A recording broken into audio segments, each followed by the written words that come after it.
சிலர் வரும்போதே சொல்லிட்டு வந்தீங்க, இன்னைக்கு நான் மீட்டிங் போயிட்டு வந்து உனக்கு என்ன பதிலுன்னு சொல்கிறேன் அப்படின்னு நம்பிக்கையோடு வந்திருக்கிறீங்க. கடங்காரன் கேட்டிருப்பா, எனக்கு எப்போ பணம் தருவேன்? இரு நான் முக்கியமான ஒரு மீட்டிங் 3 நாள் இருக்குது, இந்த 3 நாள் முடித்ததுக்கப்புறம் உனக்கு எப்போ கொடுக்குறேன்னு நான் சொல்லுவேன், ஆனால் செய்திருவேன், இந்த முறை உனக்கு மிஸ் ஆகாது அப்படின்னு தேவனுடைய வார்த்தையின் மேலே ஒரு வாஞ்சையோடு நம்பிக்கையோடு நீங்கள் நிறைய பேருக்கு ஹோப் கொடுத்துட்டு வந்திருக்கிறீங்க. ஆண்டவர் உங்கள் ஹோப்பை வீணாக்க மாட்டார். ஹல்லேலூயா. இந்த 3 நாட்களும் இங்கே சர்வ வல்லமையுள்ள ஆண்டவர் வியாபித்து இங்கு உலாவி கொண்டிருக்கிறார். இது தேவனுடைய சபை, இது தேவனுடைய வீடு அல்லாமல் வேறொன்றும் இல்லை. அவர் எங்கே இருக்கிறார்?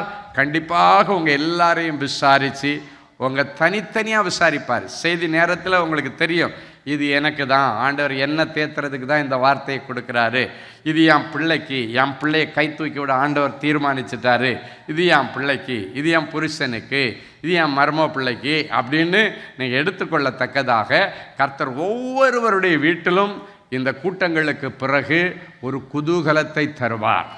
ஏன்னா இந்த கூட்டங்களுக்கு ஐயா வச்சிருக்கிற பேரு விடுதலையின் நற்செய்தி பெருவிழா. நிறைய துர்ச்செய்தியை கேட்டு பிள்ளைங்க ஃபோன் வந்தாலே ஒரே பயமாக இருக்க, என்ன குண்டை தூக்கி போட போகிறாளோ தெரியலையே, என்ன குண்டை தூக்கி போட போகிறானோ தெரியலையே அப்படின்னு பக்குன்னு அடிக்கும். எப்படி அடிக்கும்? பக்குன்னு அடிக்கும். இன்னைக்கு பிறகு தைரியமாக எடுத்து பேசுங்க, துர்ச்செய்தி வராது, நற்செய்திகள் மட்டும்தான் வரும். ஆமேன். அவர் தூரத்திற்கும் தேவன், சமீபத்திற்கும் தேவன். நீ ஆண்டவருடைய ஆலயத்தில் உட்கார்ந்து எதெல்லாம் இன்னைக்கு சொல்றியோ, உன் மனவேதனை, மன குமரலை எல்லாத்தையும் ஆண்டவர் அறிஞ்சு அவை எல்லாவற்றுக்கும் ஒரு விடிவு காலத்தை கர்த்தர் கொடுப்பார். ஆமேன். ஆமாம், உங்கள் பிள்ளைகளுக்கு படிப்பே வரலையா, கவலைப்படாத, மண்டையில் மசாலையால் இருக்கு உனக்கு அப்படின்னு நீங்கள் கேட்டிருக்கலாம், உன் தலையில் கனிமண்ணால் இருக்குது அப்படின்னு கேட்டிருக்கலாம். அதெல்லாம் போய் இனி யாரும் மண்டையில் மசாலா இருக்கா, களிமண் இருக்கான்னு கேட்டவங்க அவங்க எல்லாம் சொல்லுவாங்க, ஐயோ என்ன ஞானம் இந்த பிள்ளை இடத்துலேருந்து வருது, என்ன புத்தி இந்த பிள்ளை இடத்துல வருது. ஆச்சரியப்படக்கூடிய விதத்தில் கர்த்தர் உங்கள் பிள்ளைகளுக்கு கல்விமானின் நாவை தரப்போகிறார். வேதம் சொல்லுகிறது, சமயத்திற்கேற்ற வார்த்தை சொல்லுகிற கல்விமானின் நாவை எனக்கு தந்துடலாம். அப்படின்னா சூழ்நிலைக்கு ஏற்றது மாதிரி பேசுகிற, நேரத்துக்கு ஏற்ற மாதிரி ஞானமாய் பேசுகிற, கேள்விக்கு ஏற்ற பதிலை சொல்லுகிற, அதான் சமயத்திற்கேற்ற வார்த்தை சொல்லுகிற, கேள்விக்கு ஏற்ற பதிலை சொல்லுகிற கல்விமானின் நாவை கர்த்தர் உங்கள் பிள்ளைகளுக்கு கொடுத்து, இனி அவர்கள் கற்றுக்கொள்ளுகிறவர்களை போல அதிகாலையில் இருட்டோடு எழும்பி கர்த்தருடைய கிருபையை கேட்பாங்க. அதிகாலையில் எழும்பி நீ படிக்கலைன்னு இவ்வளோ நாள் நீங்கள் சொன்னீங்க, இனி அந்த பிள்ளைங்க காலையில் எழும்பி படிக்கிறதற்கு ஒரு கிருபையை தாங்க ஆண்டவரே, நான் இந்த உலகத்தில் ஜொலிக்கிறதுக்கு, ஜெயிக்கிறதுக்கு எனக்கு ஒரு கிருபையை தாங்கன்னு உங்கள் பிள்ளைங்க எல்லாருடைய ஆவிக்குரிய வாழ்க்கையிலும் ஒரு மறுமலர்ச்சியை கர்த்தர் இந்த நாட்களுக்கு பிறகு கொடுப்பார். ஆமேன். அதனால் 3 நாட்களும் பிள்ளைகளை கூட்டுட்டு குடும்பமாக வாங்க. உங்கள் குடும்பத்துக்காக தான் கஷ்டப்படுறீங்க. சிலர் சொல்லுவாங்க பிள்ளைகளை பார்த்து, எதுக்குடா நான் கஷ்டப்படுறேன், அம்மா உனக்காக தான்டா கஷ்டப்படுறேன், மகளை உனக்காக தான் நான் அப்பா கஷ்டப்படுறேன் அப்படின்னெல்லாம் நிறைய பேர் சொல்கிறத பார்த்துருக்கிறீங்க. அப்படிப்பட்ட மனநிலையில் இருக்கிற பெற்றோர்கள் பிள்ளைகளை கண்டிப்பாக அழைச்சிட்டு வாங்க, கர்த்தர் பெரிய காரியங்களை செய்வார். ஆமேன். இன்னைக்கு காலையில் வந்த எல்லாருக்கும் ஒரு விசேஷித்த ஆவியை கர்த்தர் கொடுத்தார். அப்படின்னாச்சுன்னா அந்த ஆவி என்ன பண்ணன்னு காலையில் ஆண்டவர் சொன்னார்னா, அவர்களை ராஜாக்கள் மத்தியில் உட்கார வைக்குமா. ராஜாக்கள் எல்லாம் இவங்களை தேடி வரக்கூடிய அளவில் அந்த விசேஷித்த ஆவி அவர்களுக்குள்ள இருந்து அவர்களை இயக்கும் அப்படின்னு சொல்லிட்டு எல்லார் மேல் அந்த ஆவியானவர் இன்றைக்கு பொழிந்தருளப்பட்டார். கர்த்தர் பெரிய காரியங்களை செய்தார். இன்னைக்கு சாயங்காலம் ஆண்டவர் என்ன பண்ண போறாருன்னா, ஒரு தைரியத்தின் ஆவியினால் உங்களை நிரப்புகிறார். எல்லா பயத்தின் ஆவிகள், கோழைத்தனத்தின் ஆவிகளை எல்லாம் எடுத்து போட்டு தைரியத்தின் ஆவியினால் ஆண்டவர் உங்களை நிரப்பி இனி தைரியமாக கிருபாசன தண்டையில் வருவீர்கள், தைரியமாக இனி காரியங்களை எடுத்து செய்வீர்கள், தைரியமாக இனி பேசுவீர்கள். அப்படிப்பட்ட கிருபையை கர்த்தர் கொடுக்கும்படி உங்களிடத்தில் இருக்கிற பயத்தை போக்க கர்த்தர் இன்றைக்கு மாலை வேளையில் உங்கள் மத்தியில் எழுந்தருளி வந்திருக்கிறார். ஹல்லேலூயா. ஏன்னா இந்த பயம் இன்டைரக்டாக உங்களுக்கு வர வேண்டிய நிறைய ஆசீர்வாதங்களை தடுத்துருது. நீங்க ஒரு பெரிய சாதனை படைக்க வேண்டியது இந்த பயம் தடுத்துருது. நீங்க பெரிய எழும்பி பிரகாசிக்காவது படிக்க இந்த பயத்தின் ஆவி உங்களுக்குள்ளால இருந்து உங்களை அடியோட கெடுத்துட்டு இருக்கு. அதனால ஆண்டவர் என்ன பண்றாரு, என் பிள்ளைங்க நீ சிங்கத்தை போல தைரியமா இருக்கணும். எப்படி இருக்கணும் சொல்லுங்க? சிங்கத்தை போல தைரியமா இருக்கணும். சிலர் சொல்லுவாங்க, ஏய் நான் சிங்கண்டா அப்படின்னும். ஆமீன். ஆமா, இனி இந்த நாட்களுக்கு பிறகு சிங்கத்தை போல தைரியமா இருக்க கர்த்தர் சில கிருபைகளை இன்னைக்கு கொடுக்க போறாரு. எடுத்து வாசிங்க. ஏசாயா 41:14 இப்படியாய் சொல்லுகிறது. எடுத்து வாசிக்கலாமா? ஏசாயா 41:14. யாக்கோபு என்னும் பூச்சியே, யாக்கோபு என்னும் பூச்சியே, இஸ்ரவேலின் சிறு கூட்டமே, இஸ்ரவேலின் சிறு கூட்டமே, பயப்படாதே, பயப்படாத, நான் உனக்கு துணை நிற்கிறேன் என்று, நான் உனக்கு துணை நிற்கிறேன் என்று கர்த்தரும் இஸ்ரவேலின் பரிசுத்தருமாகிய, கர்த்தரும் இஸ்ரவேலின் பரிசுத்தருமாகிய உன் மீட்பர் உரைக்கிறார். உன் மீட்பர் உரைக்கிறார். நம்முடைய மீட்பர் நமக்காக இந்த உலகத்திலே அவதரித்த நம்முடைய இரட்சகர் என்ன சொல்றாருன்னா, பயப்படாத யாக்கோபு என்னும் பூச்சியே, நீ ஒரு சின்ன தெள்ளுப்பூச்சி மாதிரி மற்றவங்களுக்கு தென்படலாம். அன்றைக்கு சவுல் ராஜா இந்த தாவீதை கொலை பண்றதுக்கு 3000 யுத்த வீரர்கள். ஆனா அவன் கண்ணிலேருந்து தப்பிச்சு அழகா அவன் வெளியே வந்துட்டான்.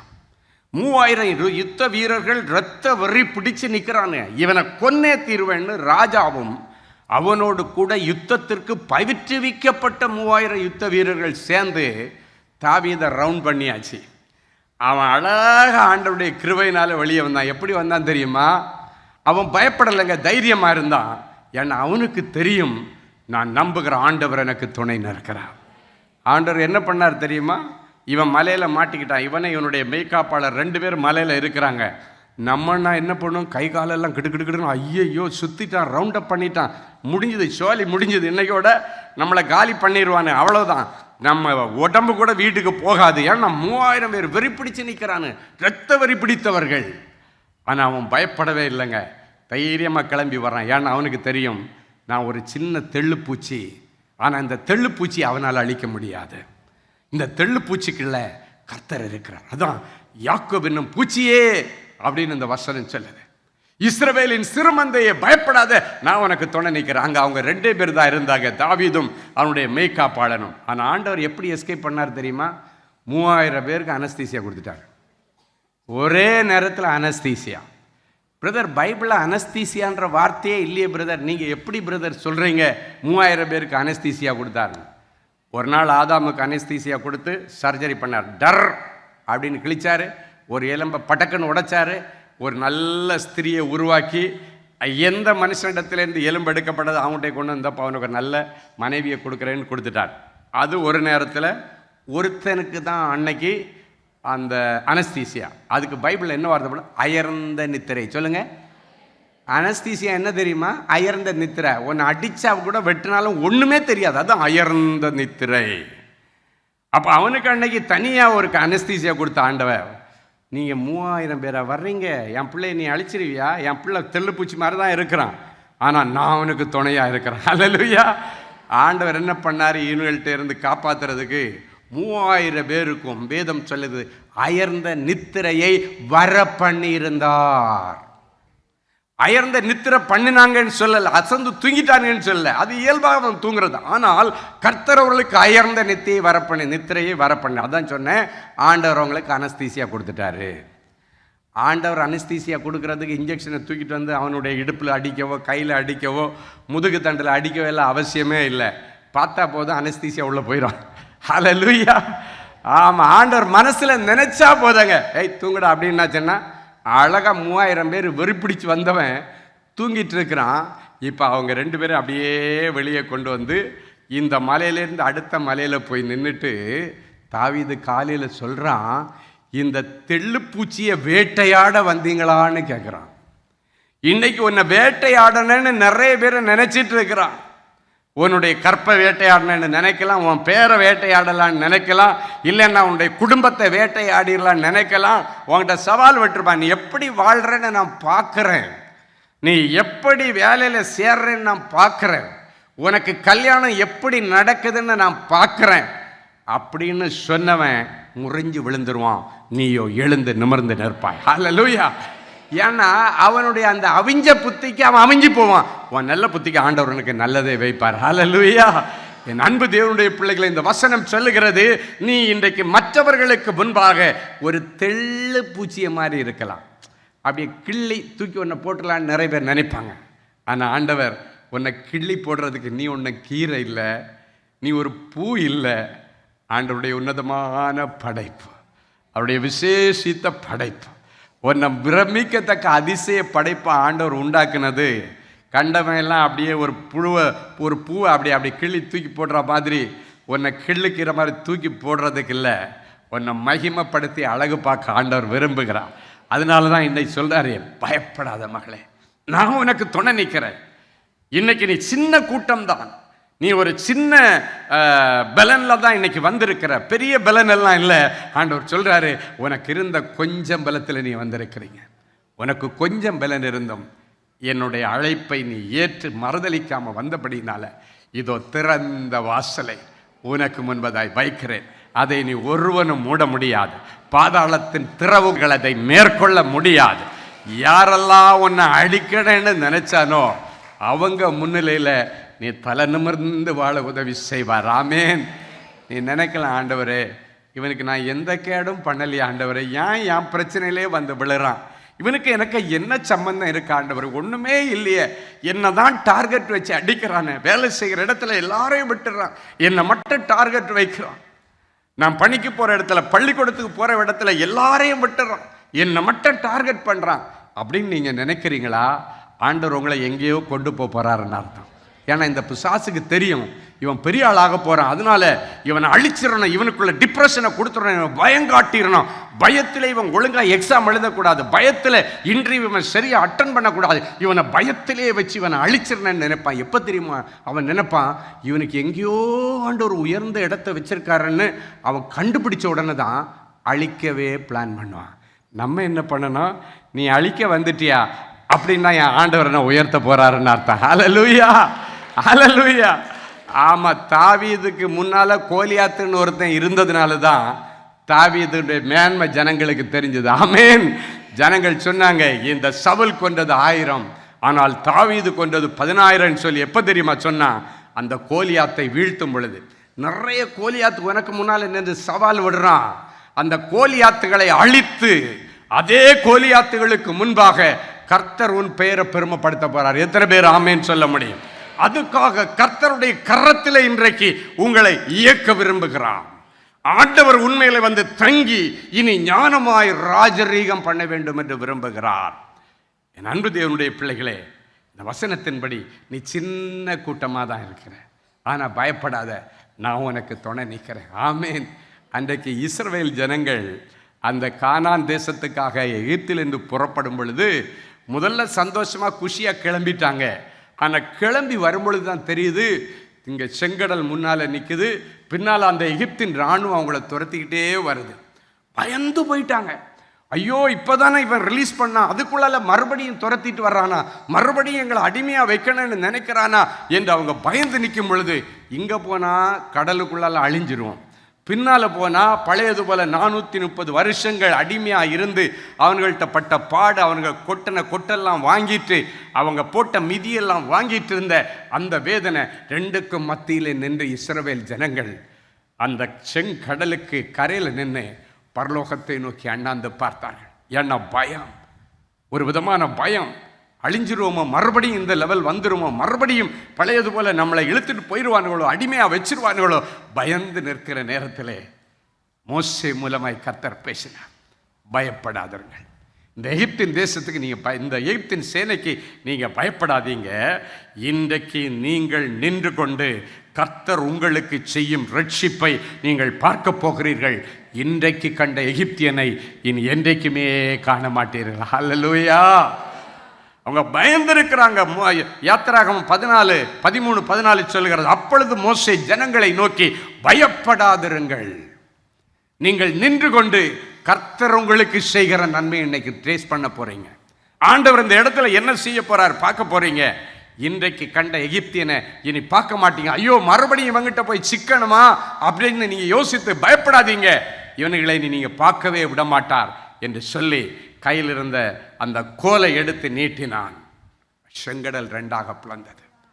என் அன்பு தேவனுடைய பிள்ளைகளே, அவர்கள் அழகாக அந்த செங்கடலிலே உள்ளே போயிட்டு இருக்கிறாங்க. இவனுங்களும் கூட உள்ளே போயிட்டான். என்னடா, நமக்காக தான் ஆண்டவர் வழி திறந்தார், இவனுங்க கடலுக்குள்ளே வந்துட்டாங்கன்னா, நீ இவன்களை அவாய்ட் பண்ணி வெளியே போயும் மறுபடியும் உன்னை துரத்துறானுங்கன்னு வச்சுங்க, அவனுக்கு அழிவு காலம் வந்துட்டுன்னு அர்த்தம். ஐயோ, இவன் அப்படி எஸ்கேப் ஆகி போயிட்டான்னு விட்டுட்டான்னா உயிர் தப்பிச்சான். நீ உள்ளே போனாலும் நான் விடமாட்டேன், நான் உன்னை எப்படியாவது அழிச்சிருவேன்னு வந்தான்னா அவனுக்கு வேற வினையே தேவையில்லை. அன்னைக்கு இப்படி தான் உள்ளே புகுந்தானுங்க. நீ மட்டுமா கடலை பழந்து போவ, நாங்களும் தான் வருவேன்னு சொல்லி உள்ளே போகும் பொழுது என்ன நடந்துச்சு தெரியுமா? அங்கே ஒரு இயற்கைக்கு அப்பாற்பட்ட அற்புதம் நடக்குது. இந்த இராணுவ வீரர்கள் அந்த ரதங்களை ஓட்டும் பொழுது ரதத்தில் இருந்த வீலெல்லாம் அந்த உருளைகள் என்று சொல்லப்படுற அப்படின்னா ரதத்தில் இருந்த வீலெல்லாம் தனியாக கலண்டு ஓடுதான். இந்த குதிரைகளை இவங்க வருத்தமாக அழுத்தும் பொழுது குதிரை முன்ன போக மாட்டேங்குது. எப்படி போகும்? ஆண்டவர் முன்னே நிற்கிறார். அதை தாண்டி எப்படி போக முடியும்? என் அன்பு தேவனுடைய பிள்ளைகளே, முன்னால இஸ்ரவேல் ஜனங்களுக்கு முன்னால சென்று அந்த மேக ஸ்தம்பம் அப்படியே ரிவேஸ் பண்ணி இந்த எகிப்தின் சேனைக்கும் இந்த இஸ்ரவேல் ஜனங்களுக்கு இடையில வந்து நின்றுச்சு. இவங்களுக்கு ஹெட்லைட்டை கொடுத்துச்சு, பயங்கரமான வெளிச்சம். இவங்களுக்குள்ளால இருளை கொடுத்துச்சு. இந்த சைடு பார்த்தீங்கன்னா இருளில் நிற்கிறானுங்க, தேவ ஜனங்களுக்குள்ளால வெளிச்சம் தெரிகிறது. அவங்க அப்படியே மூவ் பண்ணி போகிறாங்க. அப்போ தான் இந்த எகிப்தின் இராணுவம் என்ன தெரியுமா சொல்லுது? ஐயையோ, நம்ம வந்து மாட்டிக்கிட்டோம். இவர்கள் ஆராதிக்கிற தெய்வம் இஸ்ரவேல் ஜனங்களுக்கு துணை நின்று எகிப்தின் சேனைக்கு விரோதமாய் நிற்கிறது. இவர்களை விட்டு ஓடி போவோம். கர்த்தர் அவர்களுக்கு துணை நின்று எகிப்தியருக்கு விரோதமாய் யுத்தம் பண்ணுகிறார், இவர்களை விட்டு ஓடி போவோம் அப்படின்னா காலம் கடந்து தான் அவங்களுக்கு தெரியுது ஆண்டவர் நம்ம கூட இருக்கிறது. அல்லேலூயா. இப்போ விட்டுட்டு ஓடிடலான்னு பார்த்தானுங்க. ஆனால் அதுக்குள்ளால செங்கடல் 2ஆக மூடிடுச்சு. அவங்க எஸ்கேப்பு, இவங்க எல்லாம் செங்கடலில் அழிந்து போன. அதான் சொன்னேன், என்னை விட்டுறடான்னு நீ கெஞ்சியும் போயும் உன்னை விடலைன்னா அவனுக்கு அழிவு காலம் வந்துட்டுன்னு அர்த்தம். அல்லேலூயா. ஒழுங்கு மரியாதை சரி இவங்க உள்ளே போயிட்டாங்க, ஒளிஞ்சு போகுது அப்படின்னு விட்டுருந்தான்னு வச்சுக்கோங்க, இவனுங்க எல்லாம் பாதுகாக்கப்பட்டிருப்பானுங்க, அழிவு காணாமல் இருந்திருப்பானுங்க. தேவ பிள்ளைகளுடைய விஷயத்தில் யாரெல்லாம் விளையாடுறானோ அவனுக்காக கர்த்தர் எதிர்த்து நிற்பார். கர்த்தர் இவர்களுக்கு துணை. அவன் அந்த இராணுவம் சொல்லுதுங்க, சராசரி மனுஷன்ல இராணுவம் சொல்லுது, இவங்கள் ஆராதிக்கிற தேவன் இவர்களுக்கு துணை நின்று இஸ்ரவேல் ஜனங்களுக்கு துணையாக நின்று எகிப்திற்கு விரோதமாய் யுத்தம் பண்ணுகிறார். இன்னைக்கு உன்னுடைய யுத்தம் என் ஆண்டவருடைய யுத்தமாய் மாறப்போகிறது. நான் எப்பவும் சொல்லுவேன், நீங்கள் உங்கள் வீட்டில் வச்சு உங்கள் பிரச்சனையை அழுகிறது வரைக்கும் அது உங்கள் வீட்டு பிரச்சனை. எப்போ ஏசப்பா வீட்டுக்கு வந்துட்டீங்களோ அதுக்கப்புறம் இது பொதுவான பிரச்சனையோ உன் வீட்டு பிரச்சனை இல்லை, இது ஏசப்பா வீட்டு பிரச்சனை. ஹல்லேலூயா. ஆமாம், அதுக்கப்புறம் நீ ஆண்டவரிடத்தில் இறக்கி வச்சதுக்கு பிறகு நீ அதை பற்றி பயப்பட வேண்டிய அவசியம் இல்லை. நீ பாட்டுக்கு சமாதானமாக போயிட்டேன்னா போதும், கர்த்தர் உனக்காக யுத்தம் பண்ணுவார். ஹல்லேலூயா. இந்த வசனம் சொல்லுகிறது, நீ பயப்படாதே, நான் உனக்கு துணை நிற்கிறேன். இஸ்ரவேல் ஜனங்கள் பயந்து நின்ற நேரத்தில் கர்த்தர் அவர்களுக்கு துணையாய் நின்ற ஆண்டவர் இன்னைக்கு உங்களுக்கு துணை நிற்பார். ஹல்லேலூயா. என் வாழ்க்கையில் மறக்க முடியாத நிறைய சாட்சிகள் நான் பார்த்துருக்கிற ஊழியத்தில். அதில் குறிப்பாக ஒரு முறை நான் ஒரு வாலிபர் முகாமில் பேசினேன். அப்பொழுது ஆண்டவர் சொன்னார், இங்கே இருக்கிற வாலிப தம்பிமார்கள் தங்கச்சிமார்கள் அந்த மாயமாலமான அன்பு என்கிற வலையில் விழுந்து உண்மையிலே இவங்க நம்மளை உண்மையாக நேசிக்கிறாங்கன்னு நினச்சி யாரோ ஒருவருடைய மார்பில் சாய்ந்திருந்தீங்கன்னா அது மாயமாலமான அன்பு உங்களை அழிச்சிரும். அதனால் இன்றைக்கு ஆண்டவர் உங்களுக்கு கொடுத்திருக்கிற இந்த நேரத்தை நீங்கள் பயன்படுத்தி அந்த மார்பிலிருந்து உங்கள் தலையை தூக்கி இயேசுவின் மார்பிலை சாய்த்து கொள்ளுங்கள். அதுதான் மாயமாலம் இல்லாத அன்புள்ள ஒரு மார்பு, உண்மையாகவே உனக்காக துடிக்கிற ஒரு மார்பு, உனக்காக ஏதாவது ஒன்று செய்ய ஆசைப்படுகிற மார்பு. அதில் அப்படியே சாஞ்சிருங்க, அங்கேருந்து உங்கள் தலையை அப்படியே எடுத்துருங்க அப்படின்னு சொல்லி ஆண்டவர் உருக்கமாக சில காரியங்களை பேசும் பொழுது நிறைய வாலிப பிள்ளைகள் அன்றைக்கு ஆண்டவருடைய சமூகத்தில் தங்களை ஒப்பு கொடுத்து உணர்வடைந்தார்கள். ஆமாம், ஏதோ ஒரு மாயமாலத்தில் தான் அவன் நம்ம ரொம்ப நேசிக்கிற மாதிரி. சில வாலிப தம்பிமார்களாக இருந்தாலும் தங்கச்சிமார்கள் என்ன பண்ணுவாங்கன்னா, அவங்க நினச்சதை அடையிறதுக்கு என்ன வேணாலும் ஆக்ட் பண்ணுவாங்க. நல்ல கவனிங்க, உங்கள் அம்மா அப்பா நீங்கள் வீட்டுக்குள்ளேருந்து கிளம்புனதுக்கப்புறம் ஆஃபீஸ்க்கு போனதுக்கப்புறம் ஒன்று தேவ சமூகத்தில் ஒப்படைச்சாச்சுன்னு அவங்க பாட்டு அவங்க வேலையை பார்த்துட்ருப்பான். ஆனால் இவன் என்ன பண்ணுவான் தெரியுமா? பஸ்லேருந்து இறங்கிட்டியாம்மா, வீட்டுக்கு போயிட்டியாம்மா, சேஃபாக போயிட்டியா, சாப்பிட்டியாம்மா அப்படின்னு 100 ஃபோன் அடிப்பான். நம்ம என்ன பண்ணுவா நினைப்போம், ஐயோ என்னை இவ்வளவு கேர் எடுக்கிறானே, இவ்வளவு நேசிக்கிறானே, ஏன்னா அவனுக்கு காரியம் ஆகணும். என் அன்பு தேவனுடைய பிள்ளை அதான் மாயமாலமானான். அப்படி அந்த பிள்ளைகளை நிறைய பேர் மனம் திரும்பி ஆண்டவிடத்தில் அன்னைக்கு அந்த யூத் கான்ஃபரன்ஸு ரொம்ப பிரமாதமாக இருந்துச்சு. நிறைய காரியங்களை கர்த்தர் அன்றைக்கு பேசினார். அதன் பிறகு நிறைய பேர் மாற்றம் வந்து போயிட்டாங்க. அதன் பிறகு பார்த்திங்கன்னா ஒவ்வொருவரும் தேவையில்லாத உறவுகளை வெட்ட ஆரம்பித்தாங்க. அதில் நிறைய விபரீதம் இவங்களுக்கு வந்துச்சு. ஆனால் கர்த்தர் துணை நின்றார். அதில் ஒரு சகோதரி, அது வரைக்கும் அவள் நேசித்த ஒரு வாலிப பையன், அவன் எப்படிப்பட்டவன் இவளுக்கு உண்மையாகவே தெரியாமல் மாட்டிக்கிட்டு இப்போ என்ன பண்ணால், இந்த மீட்டிங் பிறகு அவளை அவாய்ட் பண்ண ஆரம்பித்தான். ஆட்டோமேட்டிக்காக அப்படி தானே நடக்கும். ஆண்டவர் நம்மகிட்ட சொல்லிட்டார், பேசிட்டார், இதுக்கு மேலே அவங்க கூட போனேன்னு நம்ம லைஃப் அழிஞ்சிரும். ஆண்டவர் என்னை அலர்ட் பண்ணுறது தான் இன்றைக்கி இந்த மீட்டிங் கூப்பிட்டு வந்தாருன்னு இந்த பிள்ளைங்கெல்லாம் அலர்ட் ஆகி என்ன பண்ணிச்சு, அவனை கொஞ்சம் கொஞ்சமாக அவாய்ட் பண்ணும்போது அப்போ தான் இவனுடைய மிருக குணம் வெளியே தெரியுது. இப்போ என்ன பண்ணுறான், நீ என்னை அவாய்ட் பண்ணுறது எனக்கு தெரியுது, நீ எனக்கு இல்லைன்னா நீ இருக்கவே கூடாது, உன்னை கொன்னுருவேன்னு மிரட்ட ஆரம்பித்தான். இப்போ தான் இவளுக்கு தெரியுது, ஆகா மானே தேனே கற்கண்டே சாப்பிட்டியா தூங்குனியான்னு கேட்டவனுக்குள்ளால என்ன ஆவி இருக்குது. மிரட்டுறான், கொன்னுருவேன்னு மிரட்டுறான். இப்போ இவளுக்கு ஒரே பயம். என் அன்பு தேவனுடைய பிள்ளைகளே, ஒரு நாள் உச்சக்கட்டை என்ன தெரியுமா சொல்கிறான், நீ நானும் ஒன்றா இருக்கும்போது எடுத்த ஃபோட்டோ எல்லாம் என் கையில் இருக்குது, மொபைலில் இருக்குது, எல்லாத்தையும் போஸ்ட் அடித்து உங்கள் சர்ச்சுக்கு முன்னால் கொண்டு ஒட்டிடுவேன்னு மிரட்டுறான், மெசேஜ் அனுப்புகிறான். ஓகேயா? அப்படியாவது உடன்படுவான்னு. அப்போ கூட இந்த பிள்ளை என்ன தெரியுமா, ஏசப்பா சொல்லி நான் இந்த தீர்மானம் எடுத்தேன், எங்கள் ஏசப்பா கண்டிப்பாக என்னை பாதுகாப்பார், அப்படி ஒரு அசம்பாவிதம் நடக்க என் ஆண்டவர் விட மாட்டார். ஏன்னா ஏசப்பாவுக்கு கீழ்ப்படிஞ்சு நான் இந்த முயற்சி எடுத்தேன். பயங்கர மிரட்டல். நீ சர்ச்சு முடிஞ்சு வெளியே வரும் பொழுது எல்லா இடத்துலையும் உன் போஸ்டர் நானும் சேர்ந்திருந்த ஃபோட்டோ தான் வரும் அப்படின்னு மிரட்டி பயங்கரமாக அவளை பயம் காமிச்சான். ஆனாலும் இந்த மகள் கர்த்தருக்குள் தன்னை திடப்படுத்தி கொண்ட ஆலய ஆராதனை முடித்து வெளியே வராமல் உள்ளுக்குள்ளேயே உட்கார்ந்து அழுதுட்டு இருக்கிற, ஆண்டவரே எந்த ஒரு கேடுபாடும் வரக்கூடாது. இவன் நிறைய மொபைலில் அந்த ப்ரூஃப் எல்லாம் எடுத்துட்டு கொஞ்சம் நோட்டீஸ் எல்லாம் பிரிண்ட் அவுட் எடுத்து நைட்டெல்லாம் உட்காந்து கொஞ்சம் பிரிண்ட் அவுட் எடுத்துட்டு இவளை கேவலப்படுத்தினேன்னு வந்துட்டு இருக்கிறான். ரவுண்டானா ஜங்ஷனில் வரும் பொழுது திடீர்னு எதிர்க்க வந்த ஒரு வேன் அவன் மேலே மோதி அந்த மொபைல் சுக்குநூறாக உடஞ்சி ஸ்மாஷ் ஆகி போய் அவன் கையில் இருந்ததெல்லாம் எங்கே போச்சுன்னே தெரில. கர்த்தர் எல்லாவற்றையும் உடைத்து போட்டார். அவன் உணர்வற்றவனாக கொண்டு போய் ஹாஸ்பிட்டலில் போட்டாங்க. அவன் கையில் இருந்த எல்லா ப்ரூஃபையும் கர்த்தர் அழித்து போட்டார். அப்படியே சுக்குநூறாக உடஞ்சி போச்சான். அப்போ தான் அங்கே போய் நின்றுட்டு கடைசி அந்த நர்ஸ்கிட்ட கெஞ்சுறானா, ஒரே ஒரு ஃபோன் எனக்கு கொடுமா அப்படின்னு ஃபோன் பண்ணி, என்னை மன்னிச்சிருமா, நீ ஆராதிக்கிற தெய்வம் உன்னை காப்பாற்றினது, ஹல்லேலூயா, என்னை மன்னிச்சிட்டேன்னு ஒரு வார்த்தை சொல்லி இதுக்கு மேலே உன் வாழ்க்கையில் வரமாட்டேன். என் அன்பு தேவனுடைய பிள்ளைகளே, இப்படித்தான் சில நேரங்களில் பிசாசு பயங்காட்டுவான். தேவனுடைய பிள்ளைகள் தைரியமாக இருக்கணும்.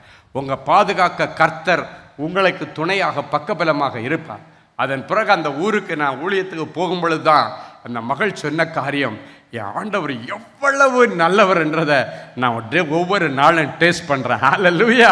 இப்படிப்பட்ட ஒரு சூழ்நிலையில் நான் பயந்து நடுங்கி இருக்கும் பொழுது கர்த்தர் எனக்காக யுத்தம் பண்ணினார். கர்த்தர் எனக்காக யுத்தம் பண்ணினார். அவனுக்கும் மனமாற்றத்தை கொடுத்தாரு. இன்னைக்கு நானும் இந்த பாவ குற்ற உணர்வு நீங்கி என் ஆண்டவர் எனக்கு கொடுத்த தருணத்தை நான் பயன்படுத்தி கொண்டேன் என்று சொன்னார். இன்னைக்கு அந்த இயேசு உங்களை பார்த்து சொல்கிறாரு, யாரெல்லாம் உனக்கு எதிர்த்து நிற்கிறான், கவலைப்படாத. இன்னைக்கு ஒரு பரிசுத்த டிசிஷன் எடுக்கணும்.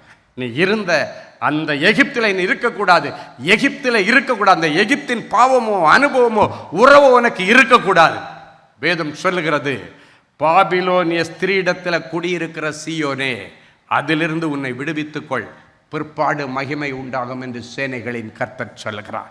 சில நேரங்களில் நம்முடைய மகிமையான ஸ்தானத்தை நம்ம ஏன் இழந்து நிற்கிறோம் தெரியுமா? ஏதோ ஒரு பாபிலோனிய அருவருப்புக்குள்ள நாம் கிடக்கிறோம். இந்த பாபிலோன் என்றால் அருவருப்புகளின் அரசின்னு அர்த்தம். ஆனால் சீயோனோ பரிசுத்தத்தின் அரசன்னு அர்த்தம். இந்த பரிசுத்தத்தின் அரசனுக்கு அருவருப்பின் அரசிடத்தில் என்ன வேற? இந்த பாபிலோனிய ஸ்திரீடத்தில் குடியிருக்கிற சீயோனே, அதிலிருந்து உன்னை விடுவித்துக்கொள், பிற்பாடு உன் வாழ்க்கையிலே மகிமை உண்டாகும் என்று சொன்னார். இன்னைக்கு பிறகு உங்க வாழ்க்கையில கர்த்தர் மகிமையான காரியத்தை செய்ய போறார். எத்தனை பேர் ஆமென் சொல்ல முடியும்? ஹல்லேலூயா. அவர் உனக்கு துணை நிற்கிறார். என்னை உன்னுடைய விரோதிகள் சொல்லுவாங்க, உன்னை அழிக்க நினைச்சவங்க சொல்றாங்க, கர்த்தர் அவளுக்காக யுத்தம் பண்ணுகிறார். கர்த்தர் அவளுக்கு துணையா நிற்கிறார். உங்க 2 பேருக்கு ஒரு யுத்தம் நடக்குதுன்னா அந்த யுத்தத்தில் ஆண்டவர் யாருக்கு துணை போவாருன்னா, யார் பக்கம் நீதி இருக்கோ அவங்களுக்கு துணை போவார். அப்போ ஒன் சைடில் ஒரு நியாயம் இருக்கணும், ஒரு நீதி இருந்துச்சுன்னா கர்த்தர் உனக்காக யுத்தம் பண்ணுவார். ஹல்லேலூயா.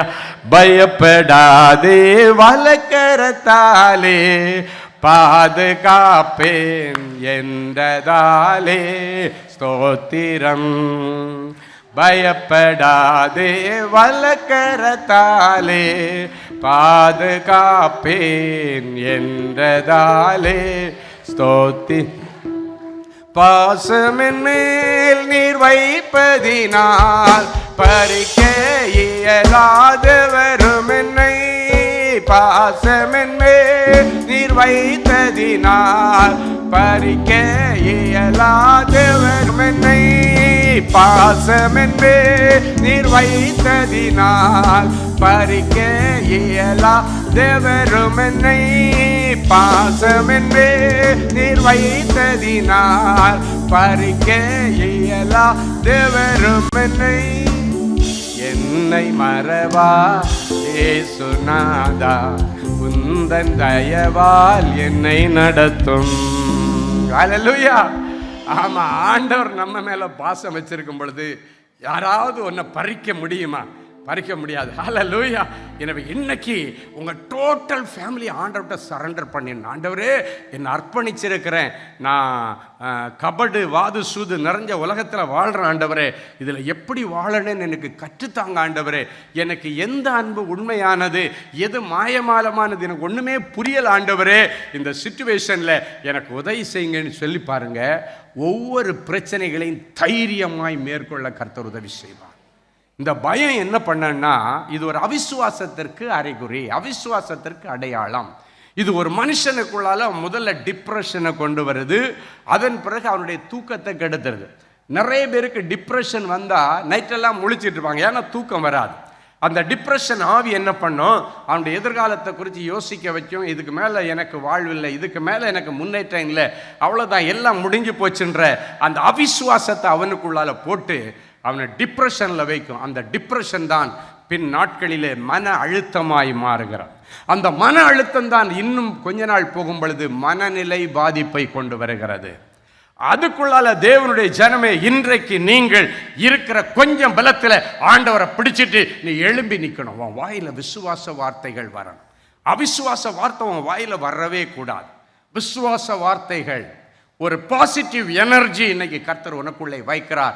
அதுக்கு பைபிள் வேர்டு என்னன்னா விசுவாச எனர்ஜி, விசுவாச முயற்சி என்று சொல்லுகிறார். இந்த அவிசுவாசத்தை இன்னைக்கு உங்ககிட்ட இருந்து எடுத்து போன, அவிசுவாசம் போயிடுச்சுன்னா, விசுவாசம் வந்துச்சுனாலே அவனுக்குள்ளால ஒரு தைரியம் வந்துடும். ஹல்லேலூயா. சில பிள்ளைங்க பார்த்தீங்கன்னா பயத்திலேயே தெரிஞ்ச கொஸ்டின் எல்லாம் தப்பு தப்பாக எழுதும். ஏன்னா ஒரு விதமான பயம், பதட்டம், கேள்விக்கு ஆன்சர் இதுவாக இருக்குமோ அதுவாக இருக்குமோன்னு அந்த பதட்டத்தில் தெரிஞ்சதையே கோட்டை விட்டுட்டு வரேன். எங்கள் வீட்டில் வந்து பார்த்தா, ஐயோ இது தெரிஞ்ச கொஸ்டின் ஆச்சே, இதை நான் கோட்டை விட்டுட்டேனே, அந்த பயம். அதனால என்ன ஆகுது, அந்த பிள்ளைகள் பிரகாசிக்க முடியலை. அதனால தான் இன்னைக்கு சொன்னார், என் பிள்ளைகளுடைய பயத்தை எல்லாம் இன்னைக்கு நான் அப்புறப்படுத்தினேன். என் பிள்ளைகளுக்குள்ள தைரியத்தின் ஆவியானவரை இன்னைக்கு நான் நிலைநிறுத்தினேன். காலையில் விசேஷித்த ஆவியை கொடுத்த ஆண்டவர் இன்றைக்கு கோழைத்தனத்தின் ஆவியை எடுத்து போட்டு தைரியத்தின் ஆவியை பெற்றிருக்கிறீர்களே. இன்றைக்கு அந்த தைரியத்தின் ஆவியை உங்க ஒவ்வொருவருக்குள்ள தருவார். சிலர் பார்த்தீங்கன்னா பயத்தில் உளருவான். சிலர் பயத்தில் சிலருக்கு கையெல்லாம் அப்படி தண்ணி மாதிரி ஆயிடும். சிலர் சொல்லுவாங்க, ஆன்சர் பேப்பரில் எழுதிட்டே இருக்கும்போது அந்த பேப்பரை தண்ணி மாதிரி மாறிடுமா. காரணம் என்ன தெரியுமா? அந்த பயத்தில் வேர்வை வருது, வேர்வை கொப்பளிக்குதுன்னு சொல்லலாம். நார்மலாக வர்ற வியர்வைக்கு பதிலாக பயத்தில் என்ன ஆகும் தெரியுமா? கொப்பளிக்கும் வியர்வை. இயேசு கிறிஸ்து அன்றைக்கு அந்த கெத்செமனே தோட்டத்தில் பார்த்தீங்கன்னா அந்த மன வேதனையில் தான் இரத்த வியர்வை வெளியே வந்துச்சான். இரத்த வியர்வை. என் அன்பு தேவனுடைய பிள்ளைகளை, இன்னைக்கு ஆண்டவர் உங்களுக்குள்ளால கோழைத்தனத்தின் ஆவிகளை எடுத்து போட்டு தைரியத்தின் ஆவியினால் உங்களை நிரப்புகிறார். ஹல்லேலூயா. ஸோ முதல்ல ஆண்டவர் சொல்றாரு, பயப்படாத, நான் உனக்கு துணை நிற்கிறேன். ரெண்டாவது ஆண்டவர் சொல்றாரு, பயப்படாத, உன் குடும்பத்தில் ஒரு தெய்வீக சமாதானத்தை நான் தர்றேன் அப்படின்னு சொல்றார். நிறைய பேருக்கு குடும்பத்தில் அது நடந்துருமோ எது நடந்துருமோன்ற ஒரு பயம். அது மட்டும் இல்லை, கடந்த நாட்களில் வந்த சில இழப்புகள் உங்களை பயத்துக்குள்ளாலே வச்சு உங்களை அறைக்குள்ளால பூட்டி வச்சிருக்கு. இன்னைக்கு அறைக்குள்ள கிடக்கிற ஒன்று ஆண்டவர் இழுத்து வெளியே கொண்டு வருகிறார். எத்தனை பேர் ஆமேன்னு சொல்ல முடியும்? எடுத்து வாசிங்க. யோவான் 14:27 சொல்லுகிறது. வாசிக்கலாமா? யோவான் 14:27. யோவான் 14:27 வாசிக்கலாம். சமாதானத்தை உங்களுக்கு வைத்து போகிறேன், சமாதானத்தை உங்களுக்கு வைத்து போகிறேன், என்னுடைய சமாதானத்தையே உங்களுக்கு கொடுக்கிறேன். உலகம் கொடுக்கிற பிரகாரம் நான் உங்களுக்கு கொடுக்கிறதில்லை. உங்கள் இருதயம் கலங்காமலும் பயப்படாமலும் இருப்பதாக ஆண்டவர் சொல்றார். ஏன் சமாதானத்தை உனக்கு கொடுக்கிறேன்? உன் இருதயம் பயப்படாமலும் கலங்காமலும் இருப்பதாக.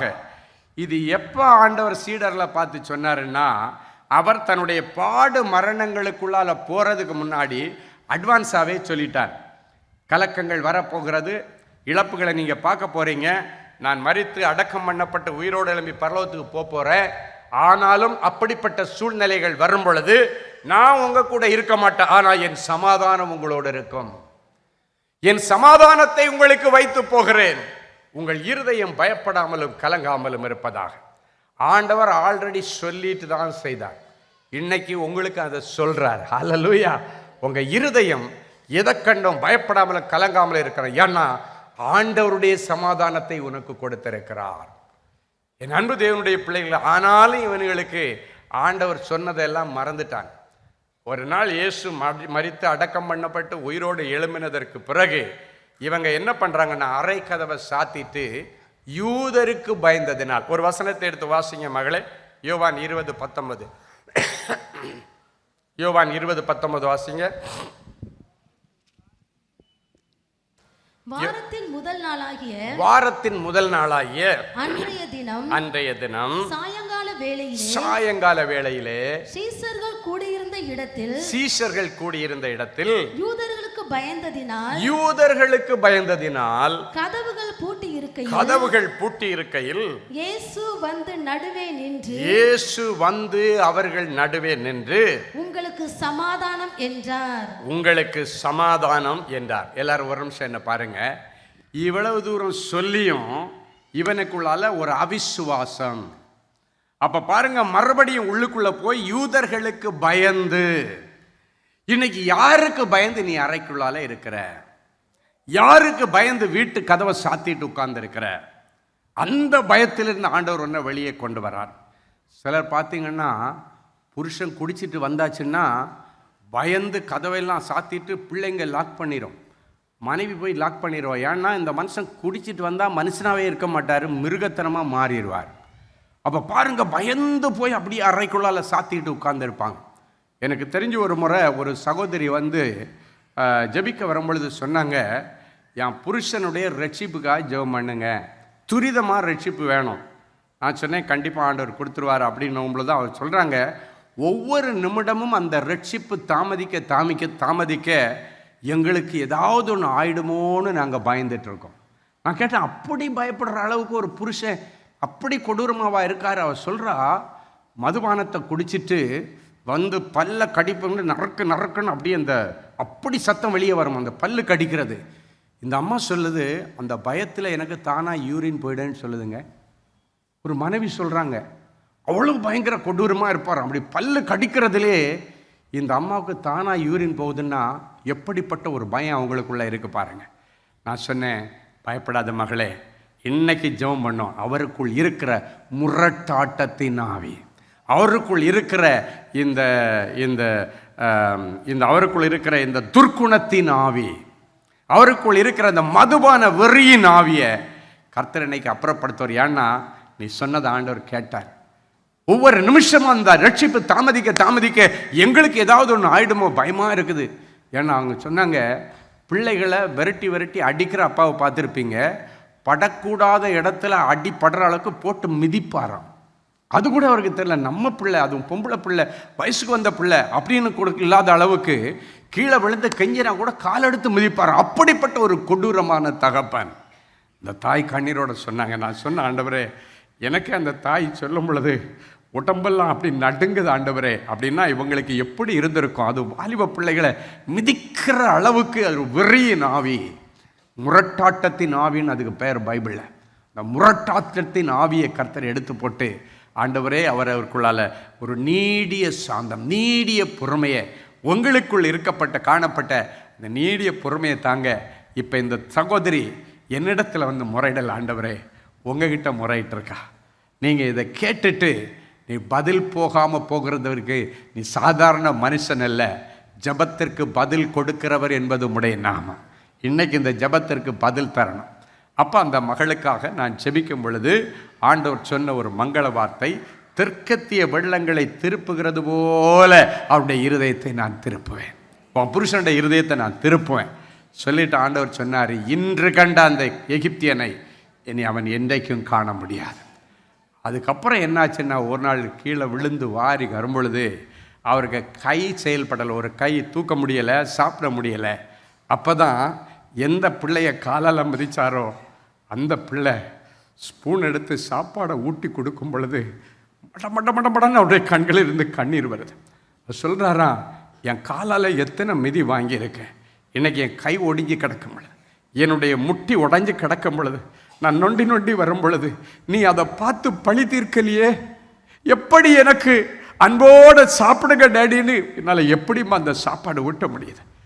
அந்த பாப்பா சொன்னாலாம், அதான் இயேசுவின் அன்பு, என் இயேசு எங்களுக்குள்ளே வைத்திருக்கிற அன்பு. நாங்கள் அதை நினைக்கிறது இல்லைப்பா, இது நீங்கள் தெரிஞ்சு செய்யலை, உங்களுக்குள் இருந்து ஒரு ஆவி இதை செய்து, அதனால் நாங்கள் உங்ககிட்ட கோவிச்சுக்கலை, அந்த ஆவியை தான் நாங்கள் கடிஞ்சிக்கிட்டு இருக்கிறோம்.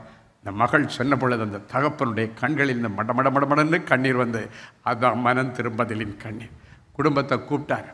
எல்லார் மேலே இருக்கிறது ஒரு கை தான், இன்னொரு கை ஒடிஞ்சு கட்டி போட்டிருக்கு. இந்த கையை வச்சுட்டு சொன்னாராம், மனைவி பேரில் சத்தியம், பிள்ளைங்க பேரில் சத்தியம், இனி நான் இந்த மதுபானத்தை தொட மாட்டேன், உங்களுக்கு ஒரு அன்பான ஒரு தகப்பனாகும், பொறுப்புள்ள ஒரு புருஷனாகவும் இருந்து குடும்பத்தை நடத்துவேன். ஹல்லேலூயா. ஆலயத்துக்கு போகாமல் இருந்தவரை ஆலயத்துக்கு போக வைத்தது இந்த பிள்ளையுடைய நற்கிரியை, இந்த சாட்சி உள்ள வாழ்க்கை. ஏன்னா அந்த பிள்ளைங்க எல்லாம் வறுப்படைகிற மாதிரி தான் அவர் ஒவ்வொன்றும் செய்வார். ஆனால் அந்த பிள்ளைகள் தகப்பன் செய்த காரியங்களை மறந்து இயேசுவின் அன்பை அந்த தகப்பனுக்கு கொடுத்தார். பைபிளில் ஒரு நல்ல வசனம் இருக்கிறது, உங்களுடைய சாட்சி உள்ள நடக்கைகளினாலே உங்கள் புருஷனை ஆதாயப்படுத்துங்க. சாட்சி உள்ள நடக்கையினால உங்கள் அம்மாவை ஆதாயப்படுத்துங்க, அம்மாவை ஆதாயப்படுத்துங்க. சாட்சி உள்ள நடக்கை.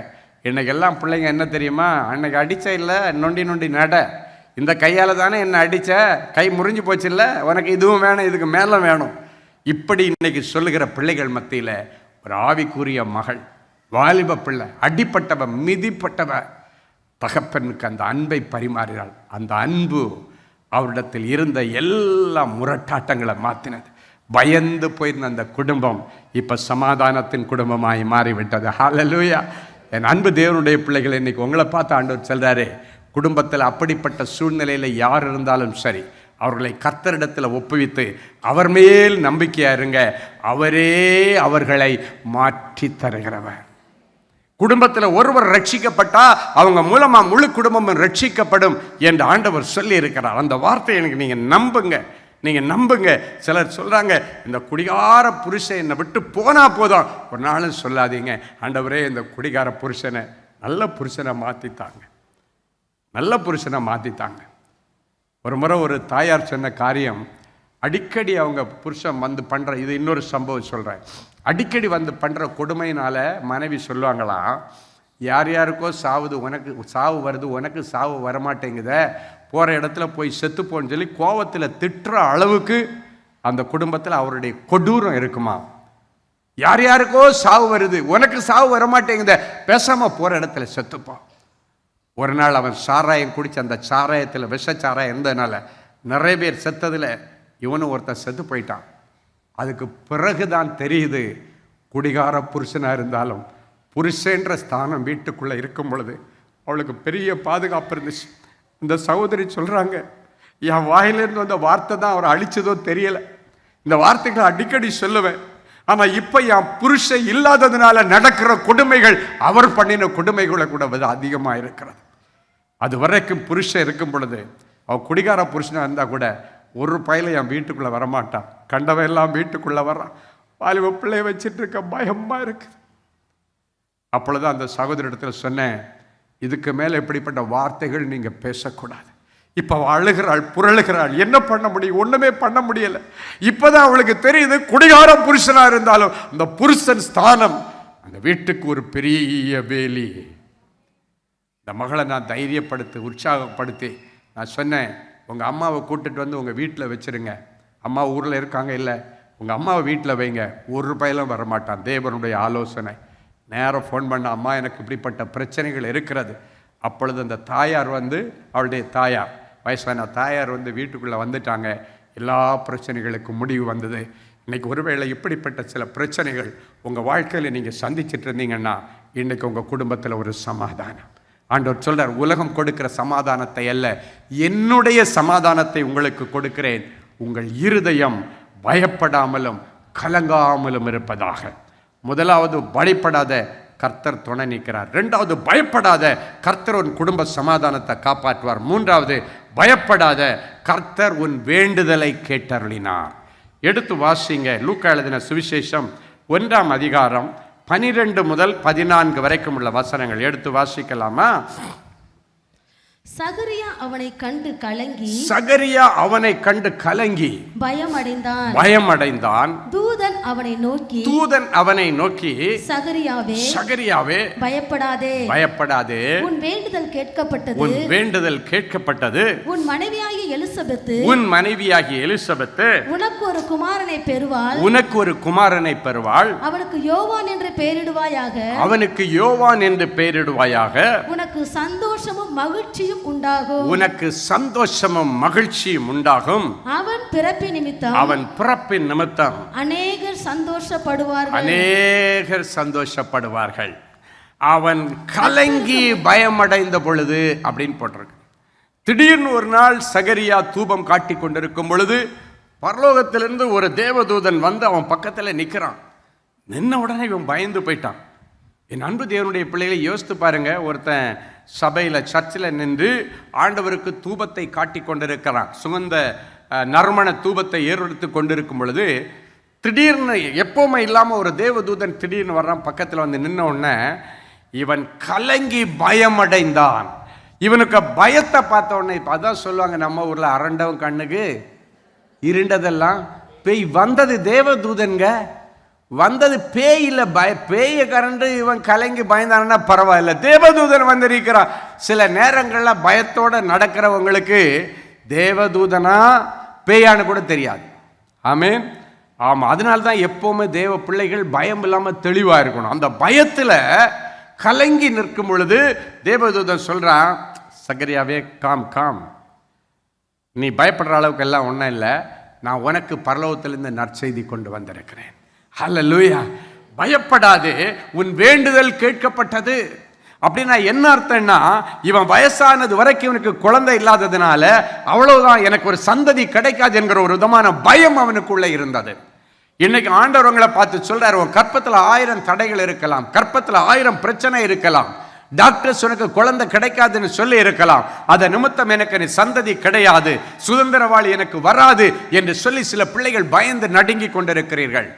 சிலர் யோசிக்கிறீங்க, இந்த வயசுக்கு மேல நடக்காது என்று நீங்கள் பயந்து கொண்டிருக்கிறீர்கள். பயம் வேண்டாம், ஆண்டவர் எந்த வயசுல வேணாலும் அற்புதம் செய்ய முடியும். சாராளுடைய கற்பத்தை திறக்கும் பொழுது அவளுடைய கற்பம் செத்து போனதற்கு பிறகு திறந்தாள். என் அன்பு தேவனுடைய பிள்ளைகளை, அன்னாள் ஒரு பிள்ளையை கேட்டாள், ஆண்டவர் 5 பிள்ளைகளை கொடுத்தார். அந்த ஆண்டவர் தான் இன்னைக்கு உங்க மத்தியிலே உலாவி கொண்டிருக்கிறார். நிறைய பேர் அதை நினைச்சு பயப்படுறீங்க. ஐயோ, எனக்கு 40 வயசு 42 வயசு ஆகுது, இதுக்கு மேலே எனக்கு அந்த ஸ்திரீகளுக்குள்ள வழிபாடெல்லாம் நிற்க போகுதே, இன்னும் எனக்கு ஒரு கற்பத்தங்கலையே, நான் இப்படியே வாழ்க்கை அழிஞ்சிருமா, எனக்கு ஒரு பிள்ளையை பார்க்க முடியாதா, என் வயிற்றிலிருந்து எனக்குன்னு ஒரு சந்ததி வராதா என்று பயந்து போய் நிற்கிறார். டாக்டர் உன்னை பயங்காமிச்சு வச்சிருக்கலாம், இதுக்கு மேலே உனக்கு வாய்ப்பு இல்லைன்னு சொல்லி இருக்கலாம், இல்லைனா இத்தனை லட்சம் பணம் கொண்டு வா, அப்போ கூட கன்ஃபார்மாக கிடைக்குமான்னு சொல்ல முடியாது என்றெல்லாம் நீங்கள் பயந்து கொண்டிருந்தீர்களானால் இன்றைக்கு தேவன் வந்து உங்களுக்கு முன்னால் நின்று சொல்ற, பயப்படாதே, உன் வேண்டுதல் கேட்கப்பட்டது, உனக்கு நான் ஒரு பிள்ளையை கொடுப்பேன், உன்னை நான் கர்ப்பவதி ஆக்குவேன், உன்னை சந்தோஷமான பிள்ளைத்தாட்சியாக்கி மகிழ்ச்சியாய் வீட்டில் குடியிருக்க பண்ணுவேன். ஹல்லேலூயா. ஆமா, நீங்க சிலர் செக் பண்ணிட்டு சொல்லுவாங்க, எனக்கு சரீரத்தில் ஒரு குறையும் இல்லை, என் புருஷனுக்கு ஒரு குறையும் இல்லை, ஆனால் குழந்தை இல்லை. சிலர் சொல்லுவாங்க, எனக்கு இந்த பிரச்சனை இருக்குது, என் புருஷனுக்கு இந்த பிரச்சனை இருக்குது, அதனால குழந்தை இல்லை.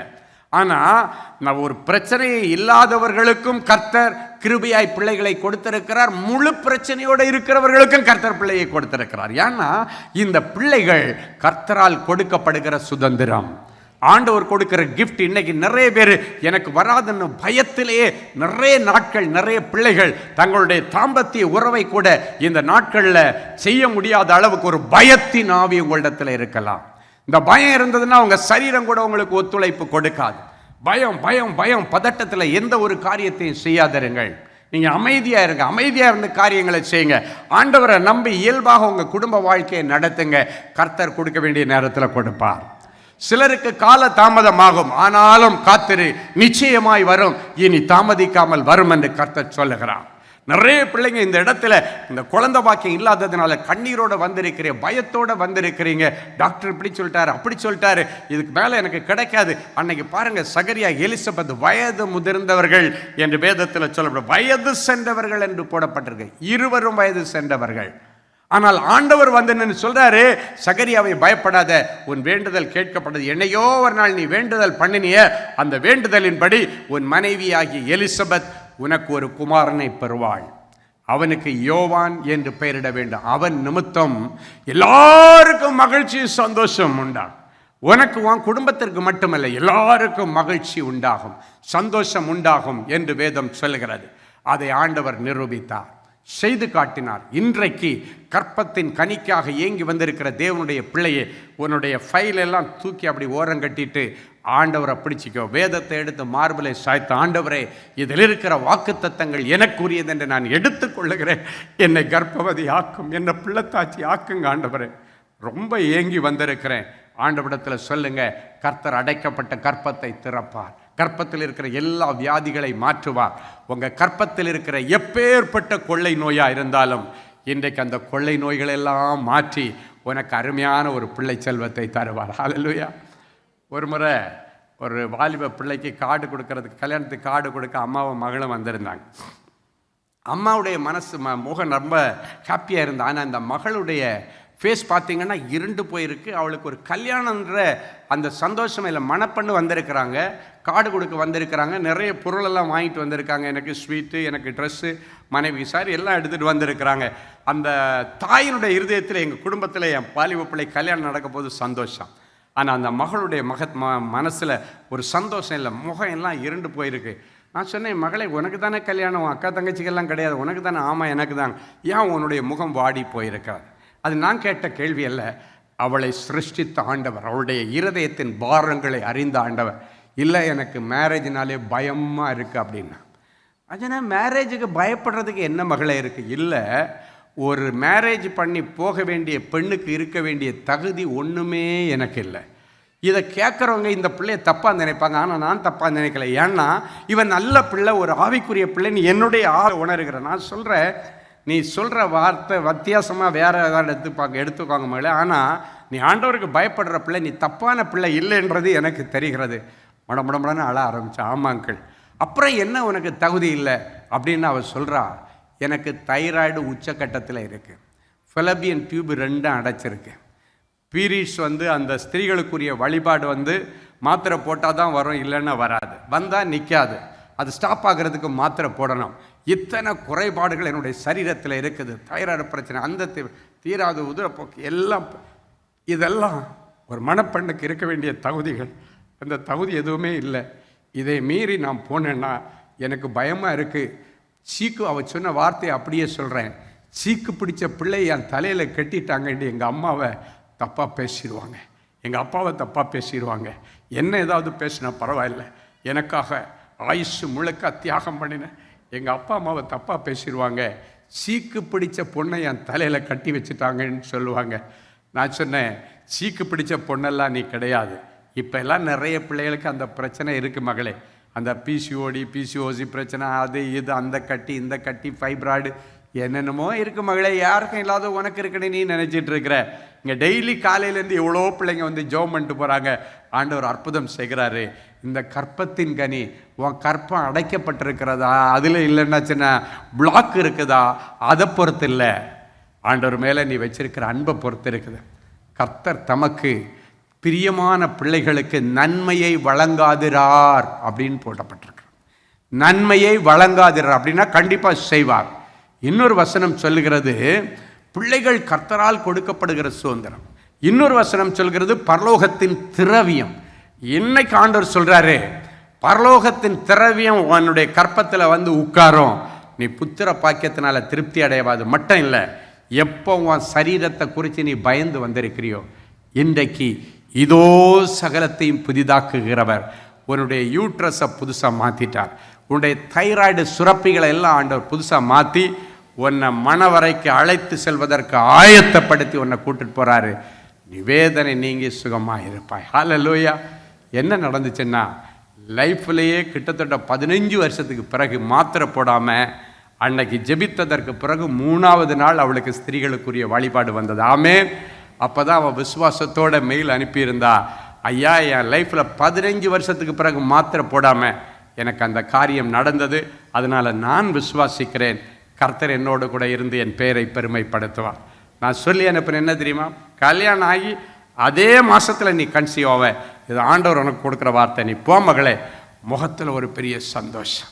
வரும்பொழுது கலை இழந்து போயிருந்த முகம் கலையுள்ள முகமாக மாறினது. சந்தோஷமாக போனா கர்த்தர் அவளுக்கு திருமணத்தை தலைமை தாங்கி நடத்தி கொடுத்து அதே மாதத்தில் அவள் கர்ப்பவதியாக கர்த்தர் உதவி செய்தார். ஹல்லேலூயா. என் அன்பு தேவனுடைய பிள்ளைகளை, அப்படிப்பட்ட தேவனை நீங்கள் தேடி வந்திருக்கிறீங்க. நீங்களும் இப்படிப்பட்ட பிரச்சனையோட பயத்தோட, குழந்தை இல்லை, கல்யாணம் நடக்கலை, எனக்கு குடியிருக்க வீடு இல்லை, கடன் அடைக்க வழி இல்லை, வேலை இல்லை, வருமானம் இல்லை, நானும் போராடுற ஆண்டவரே, முடியல ஆண்டவரே, இதுக்கு மேலே எனக்கு தைரியம் இல்லை ஆண்டவரே, என் மனசு தாங்கல ஆண்டவரே, இதுக்கு மேலே எனக்கு பலன் இல்லை ஆண்டவரே என்றெல்லாம் சொல்லி நீங்கள் கண்ணீரோடு வந்திருந்தீங்கன்னா உங்கள் கண்ணீரெல்லாம் தொடச்சி ஆண்டவர் அற்புதம் செய்வார். எல்லாரும் அப்படியே ஒரு நிமிடம் எழும்பி நின்று, இந்த இயேசு யார் யாருக்கு வேணும் அப்படியே நீங்கள் முன்னால் வாங்க. உங்களுக்காக நான் முதல்ல ஜெபிக்க போகிறேன். இந்த இயேசு நன்மைகளை செய்கிற இயேசு, பயத்தை மாற்றுகிற இயேசு, நடுராத்திரியில் எழும்பி உட்கார்ந்து பயத்தில் முழிச்சு அழ வைக்கிற அந்த அலறுகிற அந்த ஆவிகளை வெளியேற்றுகிற இயேசு இன்றைக்கு உங்களுக்குள்ளே வரப்போகிறாரு. அப்படியே அந்த பிள்ளைங்க நான் இந்த சரணத்தை பாடும் பொழுது நீங்கள் முன்னால் வாங்க, உங்களுக்காக நான் ஜெபிக்க போகிறேன். இந்த இயேசு ரொம்ப நல்லவர். நீ தேடி வந்திருக்கிற இயேசு நன்மைகள் செய்கிறவர். அப்படியே கரங்களை உயர்த்தி கண்ணீரெல்லாம் துடைப்பா, கண்மணி போல் காப்பா, கண்ணீரெல்லாம் துடைப்பா, கண்மணி போல் காப்பா, கார்மேகம் போன்ற கஷ்டங்கள் வந்தாலும் கனிவோடு உன்னை காத்திடவே, கார்மேகம் போன்ற கஷ்டங்கள் வந்தாலும் கனிவோடு உன்னை காத்திடவே, இயேசு அழைக்கிறார், இயேசு அழைக்கிறார், ஆவலாய் உன்னை தம் கரங்கள் நீட்டியே இயேசு அழைக்கிறார், ஆவலாய் உன்னை தம் கரங்கள் நீட்டியே இயேசு அழைக்கிறார், நம்பிவா நம்பிவா நம்பிவா நம்பிவா பாவத்தை விட்டு எழுந்து வா உன் சாபத்தை விட்டு எழுந்து வா உன் வியாதியை விட்டு எழுந்து வா உன் கடன்களை விட்டு எழுந்து வா அன்பரின் பாதத்திலே ஓர் நாள் நான் வீழ்ந்து கிடந்தேன் அன்போடு உன்னை அழைக்கின்றார் அன்போடு உன்னை அணைக்கின்றார் அன்பரின் பாதத்திலே ஓர் நாள் நான் வீழ்ந்து கிடந்தேன் அன்போடு உன்னை அழைக்கின்றார் அன்போடு உன்னை அணைக்கின்றார். கரங்களை உயர்த்தி நம்பிவா மகனே மகளே நம்பிவா தேவனுடைய பிள்ளையே நம்பிவா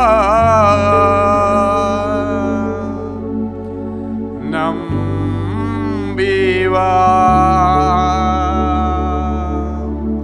பாவத்தை விட்டு எழுந்து வா உன் சாபத்தை விட்டு எழுந்து வா உன் வியாதியை விட்டு எழுந்து வா உன் கடன்களை விட்டு எழுந்து வா.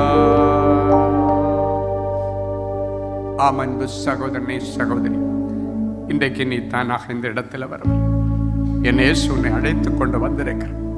நீண்ட நாட்களாக பயந்து அடுத்த மனுஷனுடைய முகத்தை பார்க்க முடியும், நைட்டு தனியா படுத்து தூங்க முடியும். ஒரு மரண பயம், ஒரு தோல்வியின் பயம், எதிர்காலத்தை குறித்த பயம், வேலை இல்லை என்ற பயம், வயசு கடந்துட்டு போகும் நல்லது நடக்கலையே என்ற பயம். ஆண்டவரே, என் பிள்ளைகளுடைய ஆசீர்வாதங்கள் இந்த பயத்தின் அவிசுவாசத்தினால் எல்லாம் கட்டப்பட்ட நிலைமையில கிடக்கு. இன்னைக்கு என் பிள்ளைகளை நீர் அழைத்துக் கொண்டு வந்திருக்க. முதல்ல என் பிள்ளைகளுக்குள்ளால் விசுவாசம் பெருகும்படி நான் ஜெபிக்கிறேன். அன்றைக்கு ஒரு தகப்பன் சொன்னார், நான் விசுவாசிக்கிறேன் ஆண்டவர், ஆனாலும் என் அவிசுவாசம் நீங்கும்படி நான் ஜெபிக்கிறேன் என்று சொன்னது போல முதல்ல என் பிள்ளைகளிடத்தில் இருக்கிற எல்லா அவிசுவாசத்தின் ஆவிகளை கர்த்தர் வெளியேற்றி விசுவாசத்தின் அபிஷேகத்தை என் பிள்ளைகள் மேல போடுங்க. பயத்தின் ஆவிகளை அப்புறப்படுத்தி, கோழைத்தனத்தின் ஆவிகளை அப்புறப்படுத்தி, தைரியத்தின் ஆவியினாலே என் பிள்ளைகளை நிரப்பு. தைரியத்தின் ஆவியை பெற்றிருக்கிறீர்களே என்று சொன்ன வசனத்தின்படி அது எப்பொழுது இவர்கள் இருதயத்தில் வந்து தங்குவதாக. தைரியத்தின் ஆவியானவர் என் பிள்ளைகளுக்குள் வந்து வாசம் செய்வீராக. ஆவியானவர் எங்கேயோ அங்கு விடுதலை உண்டு என்று சொன்னீரே. என் பிள்ளைகளுக்கு மெய்யான ஒரு விடுதலையை கர்த்தர் இன்றைக்கு தருவீராக. ஆண்டவரே, என் பிள்ளைகள் பயந்து நடுங்கிக் கொண்டிருக்கிற அந்த சம்பவத்தை இன்றைக்கு கர்த்தர் கையில் எடுப்பீராக. அந்த கரத்தை, அந்த காரியத்தில் இன்றைக்கு இரவோடு இரவாக ஒரு அற்புதம் நடக்கட்டும். பயப்படாதே, மகிழ்ந்து களிகூறு, கர்த்தர் பெரிய காரியங்களை செய்வார் என்கிற மங்கள வார்த்தையின்படி என் பிள்ளைகளுடைய குடும்பத்தில் இனி கர்த்தர் பெரிய காரியம் செய்கிறதற்காக உமக்கு நன்றி. சின்ன சின்ன காரியம் கூட நடக்கல, எதுவுமே நடக்கல, ஒன்றுமே நடக்கல, எதுவுமே கிடைக்கல, மனம் நொந்து அழுது கொண்டு வந்திருக்கிற பிள்ளைகளை கர்த்தர் கண்ணோக்கி பாரு. ஆண்டவர் உனக்கு என்ன செய்தார்? மற்றவர்கள் கேட்கும் பொழுது என் பிள்ளைகளிடத்தில் பதில் இல்லை, வாயடைத்து போய் நிற்கிறார்கள். அப்பா, இன்னைக்கு பிறகு அப்படி கேட்ட ஜனங்களுக்கு முன்பாக கர்த்தர் என்னென்ன செய்தார்னு பட்டியல் போட்டு சொல்லுகிற அளவிற்கு ஆசீர்வாதங்களின் பட்டியலை என் பிள்ளைகளை சிரசில வைத்து என் பிள்ளைகளை நான் ஆசீர்வதிக்கிறேன். அவைகள் அப்படியே நடக்கட்டும். பயப்படாத, நான் உனக்கு துணை நிற்கிறேன் சொன்ன ஆண்டவர் யாருமே எனக்கு பக்கபலமா இல்லை. எல்லாரும் என்னை விட்டுட்டு இந்த பிரச்சனையில ஓடிட்டாங்க. தனியான இந்த பிரச்சனையை நான் மேற்கொள்ள, தனியான இந்த வழக்கை நான் நடத்த, எனக்கு ஆதரவு யாருமே இல்லை. கண்ணீரோட வந்திருக்கிற என் பிள்ளைகளுடைய வழக்கை இன்றைக்கு நீர் எடுத்து விசாரிப்பீராக. என் பிள்ளைக்கு துணையாக நீர் நிற்பீராக ஆண்டவரே. இஸ்ரவேல் ஜனங்கள் அப்படித்தான் நடுக்கடல்ல நின்று தத்தளிக்கும் போது, நீ பயப்படாதீங்க, கர்த்தர் யுத்தம் பண்ணுவாருன்னு சொன்ன போது நீர் உண்மையாகவே யுத்தம் பண்ணினீர். இன்றைக்கு பிறகு என் பிள்ளைகளுக்காக நீர் யுத்தம் பண்ண, என் பிள்ளைகளுடைய வழக்கு உம்முடைய வழக்காய் மாறட்டும் சாமி. அதை விசாரித்து என் பிள்ளைகளுக்கு விடுதலையை கொடுங்கப்பா. பிரச்சனைன்னு வந்தவன எல்லாரும் விட்டுட்டு ஓடிட்டாங்க ஆண்டவரே. ஆனால் நீர் இன்றைக்கு என் பிள்ளைகளோடு இணைந்து கொள்ள, எல்லாரும் என் பிள்ளைகளை பார்த்து ஆச்சரியப்படுறேன். எப்படி இதுல இருந்து இவன் மீண்டு வந்தா, எப்படி இவன் இதுல இருந்து வெளியே வந்தா, எல்லாரும் ஆச்சரியப்பட கர்த்தர் ஒரு அற்புதத்தை செய்ய.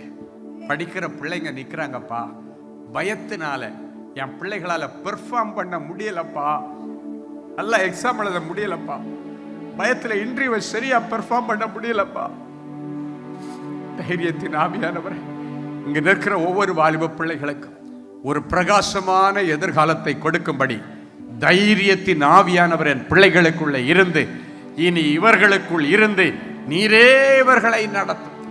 இனி வாழ்கிறது நான் அல்ல, கிறிஸ்துவே எனக்குள்ளே பிழைத்திருக்கிறார் என்று சொல்லத்தக்கதாக கர்த்தர் என் பிள்ளைகளுக்கு அனுக்கிரகம் பண்ணும். சமயத்திற்கேற்ற வார்த்தை சொல்லுகிற கல்விமானின் நாவை இங்க இருக்கிற எல்லா மாணவர்களுக்கு கர்த்தர் தார். பப்ளிக் எக்ஸாம் எழுதுகிற பிள்ளைகளுடைய பயத்தை எடுத்து போடும். தமிழ் எனக்கு வரவே வராது, மேக்ஸ் எனக்கு வரவே வராது, ஸ்டாட்டிஸ்டிக்ஸ் எனக்கு வரவே வராது என்று சொல்லுகிற என் பிள்ளைகளுக்கு வரும் என்று கர்த்தர் சொல்லுகிறேன். அதற்கு ஏற்ற கல்விமானின் நாவை என் பிள்ளைகளுக்கு கொடுத்து என் பிள்ளைகளை கனப்படும். சில பிள்ளைங்க மரண பயத்தில், ஆண்டவரே இந்த வியாதி என்ன கொன்னுருமோ, என் பிள்ளையுடைய நல்ல காரியத்தை நான் பார்க்காமலே மரிச்சு போயிடுவேனோ, என் பிள்ளைகளுக்கு நடக்கக்கூடிய சுப நிகழ்வுகளால் என்னால் பண்ணி வைக்க முடியாதோ, ஒரு விதமான மரண பயத்தில் நிற்கிற பிள்ளைகளை ஒரு விசை கண்ணோக்கி பார். அன்றைக்கு மரண பயத்தில் போட்டில் தண்ணி வரும் பொழுது சீடர்கள், ஆண்டவரே நாங்கள் மடிந்து போகிறதை குறித்து உமக்கு கவலை இல்லையா என்று சொல்லும் பொழுது நீங்கள் கேட்டீங்க, ஏன் பயப்பட்டீர்கள்? நான் உங்க கூட தானே இருக்கிறேன்னு சொன்ன தேவனே, என் பிள்ளைங்க கூடவே இருந்து எல்லா பயத்தை அப்புறப்படுத்தி என் பிள்ளைகளுக்கு தீர்க்காயுசை தருவீராக. இவர்களுடைய சரீரத்தில் இருக்க எல்லா கொள்ளை நோய்கள், அது கேன்சரோ கிட்னி ஃபெயிலியரோ எதுவா இருந்தாலும் எல்லாவற்றையும் கர்த்தர் குணமாக்கி பிள்ளைகளுக்கு சமாதானத்தை கட்டளையிடும். எல்லா டிப்ரெஷன் ஆவிகள் வெளியேறட்டும். இப்பொழுதும் முதல் முறையாக வந்திருக்கிற பிள்ளைகள் நிறைய பேர் இருக்கிறாங்க. இயேசுவே எனக்கு உதவி செய்யும் என்று கை கூப்பி நிற்கிற இந்த நேரத்தில் உதவி செய்கிற ஆண்டவர், பயப்படாதே, கலங்காதே, திகையாதே, நான் உன் தேவன், நான் உன்னை பலப்படுத்தி உனக்கு உதவி செய்வேன், சகாயம் பண்ணுவேன். என்னுடைய சகாயத்தை தேடி வந்திருக்கிற மகனே மகளே, உனக்கு கர்த்தரிடத்திலே சகாயம் கிடைத்தது. நீ திரும்பி போ, நீ விரும்பி வந்த காரியங்கள் ஆண்டவரால் உனக்கு ஆயிற்றுன்னு சொல்லுகிறத எல்லா கரங்களை தட்டி ஆண்டவருக்கு நன்றி.